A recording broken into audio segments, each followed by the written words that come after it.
Hello everyone and welcome back. Today I will be reviewing the film Penalty Loop from the 2024 Fantasia International Film Festival. Penalty Loop is directed by Shinji Araki, written by Shinji Araki, and stars Ryûya Wakaba, Yûsuke Iseya, and Malyka Ali. This is a Penalty Loop movie review, and there will be spoilers. If you enjoy our movie reviews, please show your support by liking this Penalty Loop film review and subscribing. Once subscribed, click the bell notification box to be instantly notified of new reviews. Please also consider supporting us through a channel membership or by becoming one of our patrons on Patreon at patreon.com/FilmBook. And now, the Penalty Loop movie review. Penalty Loop, a Japanese film directed by Shinji Araki, will probably give viewers whiplash, but offers an intriguing storyline about the nature of revenge and the hell world that exists in the lead character, knowing that he can't take down the man who killed his girlfriend. Not definitively, anyway.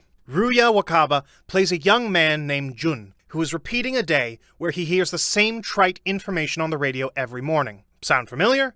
Groundhog Day may have been one of the first movies to perfect the time loop picture, if not the first to do so. Penalty Loop has a lot of themes that work, and a few things that don't, but it's a film which was made with a lot of attention to detail, which works in its favor. The film opens with the death of Jun's girlfriend. Jun ends up going to identify her dead body at the crime scene where she was murdered. This movie continues down a path of frustration as the supposed killer, Mizoguchi, is easily taken out of the equation only to reappear on consecutive days, still alive with even more awareness of what is happening as Jun tries to poison him, stab him, etc. You have to have a lot of faith that a film like this can maintain interest as it goes on repeating events that have previously occurred with some significant changes in the way the scenes develop. Penalty Loop throws viewers for a pretty big loop several times throughout its relatively brief running time, and there should be a penalty for that for the film's director. The movie focuses on the act of murdering Mizoguchi too frequently, when it should be speaking more profoundly about the frustration of seeking revenge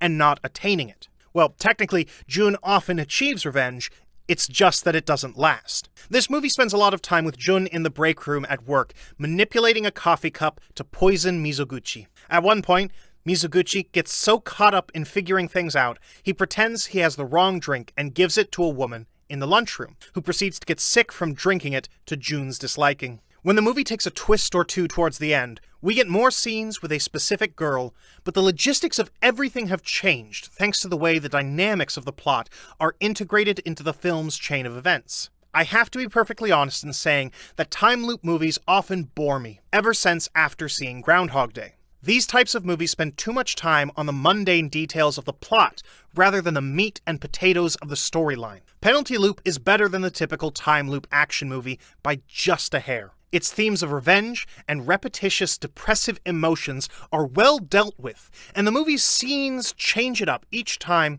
to keep it all intriguing. The big problem is the abundance of graphic violence in the attempted murder sequences. Penalty Loop has all the ingredients for a better film, though. It's the performances that give it the human edge it needs to basically work as a whole. Wakaba is easy to sympathize with in the beginning because of all the main character has lost, and because he's figured out that no matter what he does, he's bound to repeat his past and fight again and again for what is just. The real dramatic tension is provided by the fact that Iseya's character keeps getting smarter, and keeps trying to outsmart his fate. He's a killer with great intelligence, and the plot has fun with this piece of information in terms of developing this particular character. The direction goes back and forth like a boomerang, from being subtle to being over the top. While the stylistic choices are certainly interesting, the movie will not please viewers who don't typically like time loop movies. It's too sloppy and too smart for its own good, both usually at the same time. That being said,